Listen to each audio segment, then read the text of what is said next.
Hello, and welcome to another ACG Hot Seat. In this episode, I'm excited about because we're actually going to be updating a survey that we did 2 years ago related to SRv6.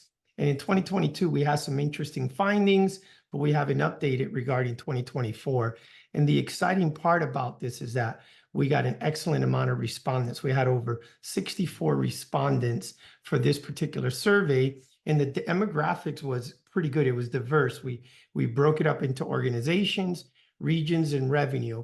And from an organization point of view, we had about 38% that were fixed and mobile operators.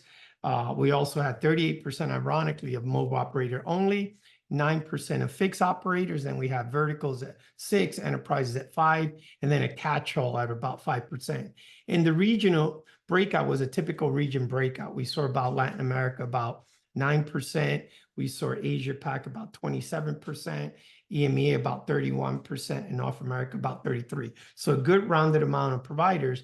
And then we segmented the companies into based on the revenue. So 6% of those companies that responded were under 200 million in revenue. Then we had about 30% that range between 200 and just under $1 billion. That was 30%. And then 31%, which in the delta between 1 billion and 5 billion. And then the 33% was from 5 billion and up from that point of view. So excellent demographics. Now, by way of introduction, my name is Ray Motor. I'm CEO and principal analyst for ACG Research. We're an analyst and consulting firm that primarily focuses on the service provider, but we work with some large enterprises as well. And we do a lot of use cases related to a lot of business case development, architectural roadmap, service creation, and a tremendous amount of market research. And I'm excited today because joining us for another time from Ciena is Jahanzeb Baqai, who's also known as JB. JB, thanks for joining the hot seat. And if you don't mind telling what your title is and your role at Ciena is. Right. So Ray, it's always a pleasure. I think when you're referencing to the last year, 2022 survey, it was a huge success. A lot of people responded and on the hallways and everything, I have seen so much comment about it. So glad to be here. My name is Jahanzeb Baqai, as you mentioned, and people call me JB. I'm the director of PLM in Ciena, responsible for IP transport, and which include SRMPLS, SRv6, RCPT, all the transport related things is under me. So yeah, glad to be here. Yeah, excellent. So maybe, as you know, we like to get started, with regarding some of the respondents and stuff like that. And I know there's a report that you guys put out. Now, one of the things that stood out, I think, was the most surprising shift in operators' preference for SRv6 and SRMPLS v6 in 2022. And some of these changes, what do you feel is driving some of these changes from 2024 to, or from 2022 to 2024, you would say? Yeah, that's a very interesting point, right? I think when we did a survey back in 2022, we were solely focused on SRMPLS v4 and SRv6. And we found some survey responded, they want to work on SRv6. To the point there was 20% in 2022 was saying we are going to work on SRv6. But this year it's jumped to 39%, and which matched the expectation that I'm facing towards from the customer. More and more customers asking about SRv6. And what I noticed a difference is like 2 years ago, it was mostly tier 1 service provider, the higher end of, you can say, the revenue bucket, which have resources to incubate that technology in the labs, test out all the use cases that may matters to them, and then try to see what can we do for the mass deployment in their network. But now looking at 2024, there are more tier 2, tier 3 service providers. There are more wider adopter of SRv6. And I can see when I talk to them, there are some genuine use case which they require SRv6, maybe SRv6 they address their IPv4 address limitation, and they want to go away from the BGPLU technology and have one more simplified version from the SRM to SRv6. But also I see a trend that more and more customer who's going to deploy a newer network and they are investing in the new network, getting new hardware from the different vendor, they want to future-proof their technology. They want to make sure right now we are not ready. Maybe we will continue our SRMPLS journey, but in the future, if we want to go, SRv6 we know is the industry trend, we would like to go there and make sure the hardware we are buying right now is capable of it. So I got tons of questions. Right now, this is our requirement, but what is your SRv6 support? So that's a point number one. But second point that I want to highlight was different from 2022 to 2024 was the inclusion in our survey from SRM plus V6. So you see, we were talking about in 2022 only SRM plus V4 and SRv6, but over a period of time, I have many customers across the global who said we like to move to IPv6, but not SRv6. And that's why we include those surveys in our in the category, and you can see the result. There are good amount of number of customer who want to move from SRMPLS to SRv6 or existing technology to SRM plus V6. They like SRv6, they know it's out there, but there's too much change for them because their whole ecosystem is MPLS based. Their whole infrastructure is MPLS based. Their budgeting or their marketing and reporting and everything is based on MPLS based. So this was too much a change for them. For them, the best middle ground is SRMPLS V6. Yeah, no, I think it's good. Maybe I should take a step back, JB, for those that aren't as familiar with it, and just to reiterate to the audience, if we look at SR-MPLS and SR just segment routing MPLS, they're both source routing technology, but they use different data planes, right? You have SRv6 using IPv6 as its data plane, and you have SR-MPLS, ironically, using MPLS, and they both bring the potentials of simplification, reduction of protocols from that, and having some greater flexibility. But I like the point you said about future-proofing your network, especially being able to drive the need for simplifying of IPv6 integration into the future and having this programmability. So I think, just to clarify for the audience. Now, another part, JB, was that was interesting was that there was only about 9% of the respondents that are deploying SRv6. So despite some of these high expectations and trials, what would you say are the main barriers to adoption that you see in this case? So actually, this is where I love our survey, right? Because we go and ask the right question and we get the right response. So we do see that 9% have deployed it, but we see our next question, 23% is planning and testing, and now 29% is going to deploy it. So it's a really good upward direction or trajectory. And what's helping, where I can see, and when I talk to a customer from the last 2 years, previously the question was that, is it ready? Is the standard is ready? Is it like a use case that we are replying for SRv6? It makes sense. Do you have live deployment for SRv6? But over a 2-year time period, I see the question change because they have seen some live deployment from big operators. There's some use case already there. In ITF, the standard is almost ready and this always going to the right direction. So I have seen the shift in the mindset. I have seen the shift in the question. And these numbers, our survey numbers, is actual representation of the customer mindset. They are going the right direction, 9% deployed, but 23% is testing. That's a huge shift from the last 2 years. So I would say it's trending in the right direction. Oh, good. Yeah, no, that's good to see, because I think it's always important to get real customers' feedback instead of being in a bubble thinking you know the answers. That's a good observation from that. Now, another part that was interesting, if maybe you could elaborate, you're an expert in this area, was the significance of compressed SIT, such as micro SIT or USIT in SRv6 deployment. Why are operators, is there a lack of understanding? There's cautiousness of that SIT interoperability. How would you address the whole part of the whole SIT part of it? Yeah, that's another very interesting point, because SRv6, when initially came, it was uncompressed, raw Right. 128 bits, and this is what designed for that. Some of the brave operator deployed that, and I think they helped to kind of like standardize the technology. But the overwhelming responded from the customer was like, this is too much. This is too much overhead. For a simpler operation, if you are not doing the SFC network programming, if you're just using SRv6 for the network transport, then there's too much overhead. And if you want to do multiple hops, that 128-bit multiplied by 4 or 5 number of hops, so that's become too much of an overhead. So the industry respond, and the architect respond, and they come up with the compressed SIT. So what I have seen, that early adopter is still in uncompressed SIT. They're still using it because there's an ROI. They want to get most of their investment and they want to continue going through words. But all the new deployment and all the new talk that I have seen, predominantly, like majority of them, like 95% of what, they are talking about the compressed SIT, Right. because that will fulfill their requirement. And that goes with the thinking around the SRv6, right?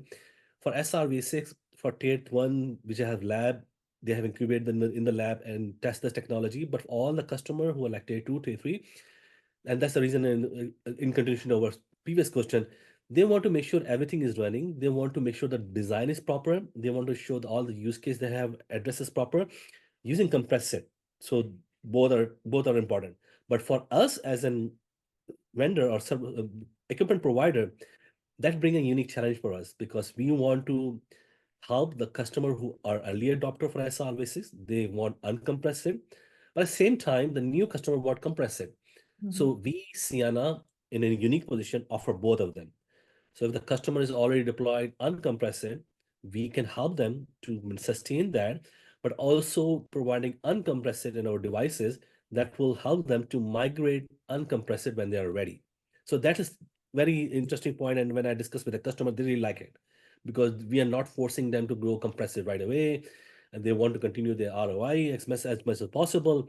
And when they are ready, and then when the network is ready, they can go to compressed.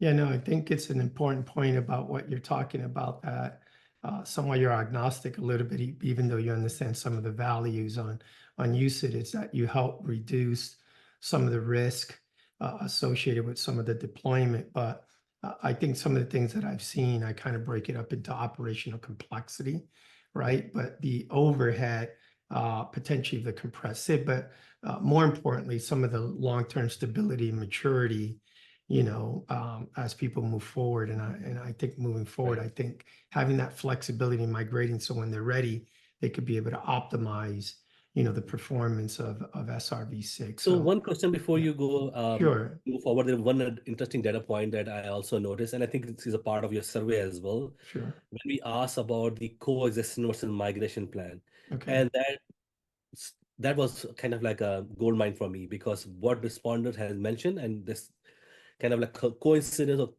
or correctly matching with my expectation when I talk to customer, like most of the customer who are deploying SRVC, like 63% is greenfield. Mm, They have a new device, they have a new location, they want to deploy new hardware, and they're going for SRv6.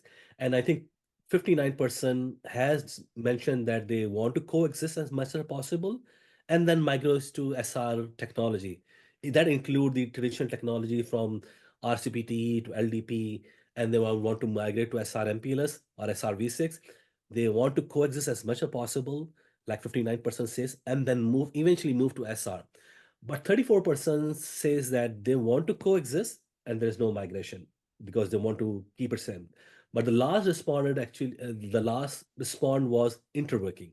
mm. Only 19% responded they want to do interworking in the network. For example, RCPT to SR MPLS, MPLS TP to SR MPLS, or LDP to SR MPLS, or SR MPLS to SRv6.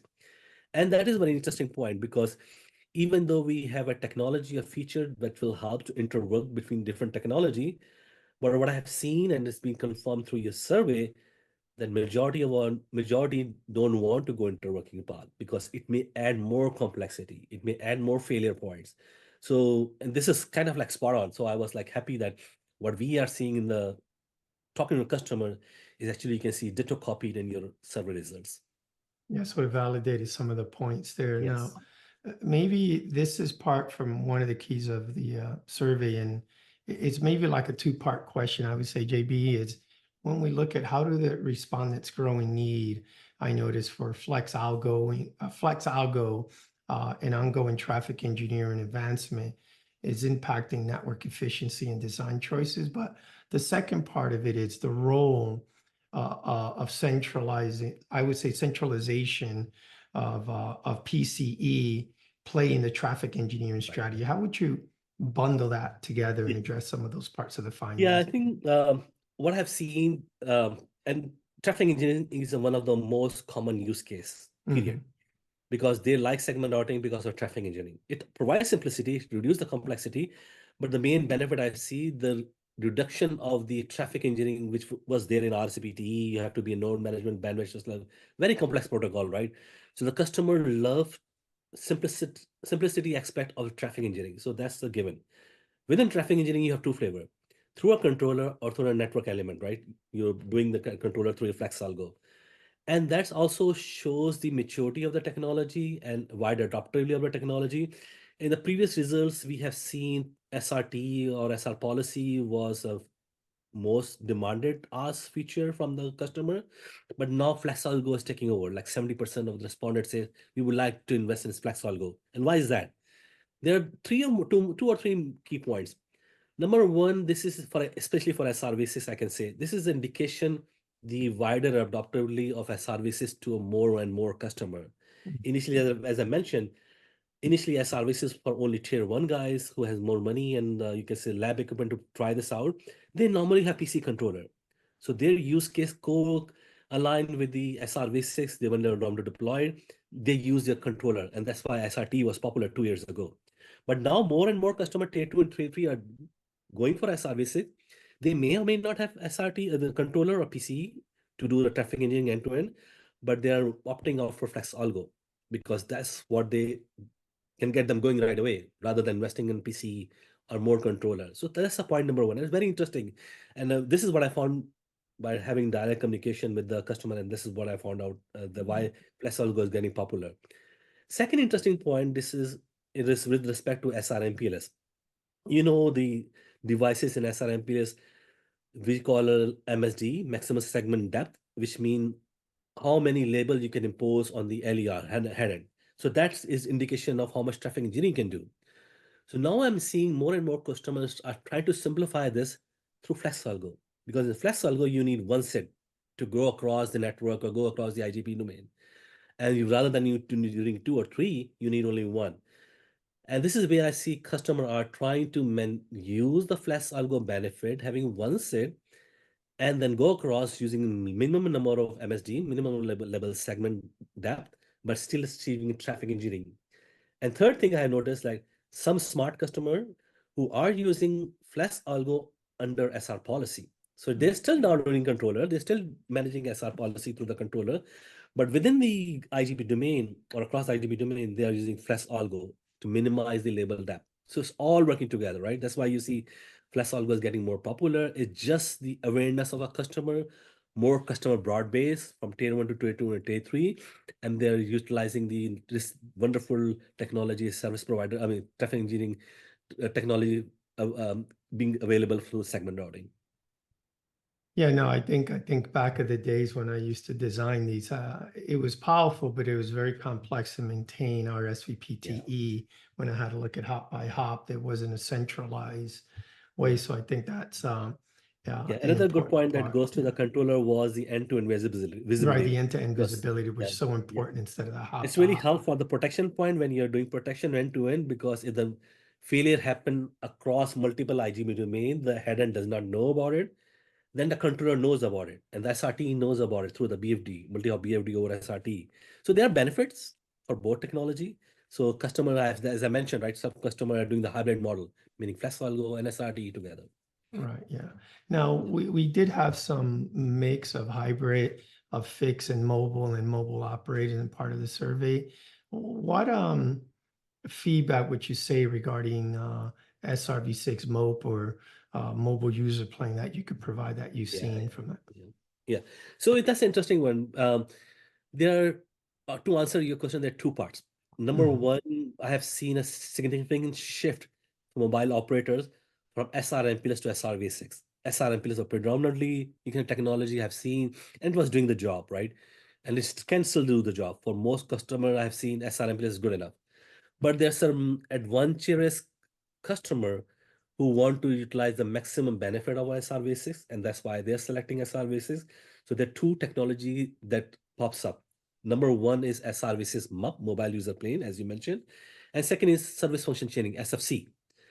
And those advanced customer I have talked to, they are investing in both technology, service function chaining and SRv6 MUP. But SRv6 MUP, mobile user plane, is the leading technology, and I'm working with number of customer globally that want to work this technology in their lab and define its use case, highlight its benefit, and then deploy in the network.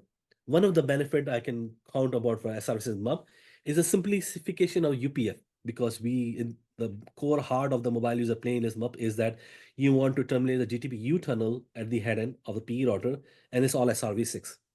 So you don't have to carry UPC tunnel to the to UPF and then terminate over there. You're just terminating over here and directly go to the internet gateway right there. So that simplifies the network. On top of it, when you convert everything to SRv6, then you can get the benefit of the protection mechanism which is already there in SRv6, like TILFA, SR policy protection, Anycast, whatnot. So your network become more robust. So yeah, that's a very interesting technology that I'm working like multiple customers, as I mentioned. And within 6 months to 1 year, you will see more and more customers are talking about this technology as services map. And I'm really excited about that. Yeah, me too. I mean, I spoke to some operators specifically deep into MOPA in the APAC region, and I think one of the parts, and you touched on it, was, the complexity of tunneling protocols and moving, when you look at GTPU, some of the parts associated and leveraging, I would say, IPv6 for routing and forwarding. Yeah. So the simplification of that architecture. But I think the other part also, which was important, is the reduction in traffic potentially, especially, which is important for the mobile network, but the reduction of latency, right? That Yes. MOPA, and hopefully you can reduce an end-to-end latency. So for these applications that are going to be more in the future, whether there's autonomous vehicles or augmented reality, that important latency becomes Right. a part of it, and then the scalability. Yeah. So it's interesting. So I'm excited to see, where this is going, JB. Yeah. And maybe, JB, we can close with, as part of the survey and the feedback, as part of the discussion, that we actually had, or Ciena had, some testing done. What would you say when we look at a multi-vendor SRv6 interoperability, right? That's always the question we get. But you did some testing with EANTC, regarding building confidence about deploying SRv6. What are some of the outcomes from that? And specifically the interoperability, it's one I get a lot of questions off when it gets to SRv6 Right. and the Yeah. role Ciena fits in that, Yeah. I think that's extremely important. And that's also goes with the customer that want to deploy services. They don't want to bond to one vendor. They want to flexibility of multiple vendors.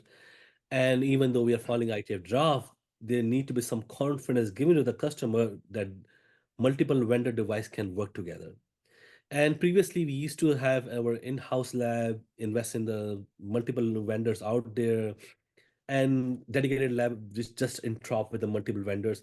We still have it, but when I do tell the customer, okay, this is what happening and this is what we are doing, they always have follow back question, like, what about this device? What about this iOS software? What about this version of software? What about this head end devices versus this other vendor core routers and whatnot?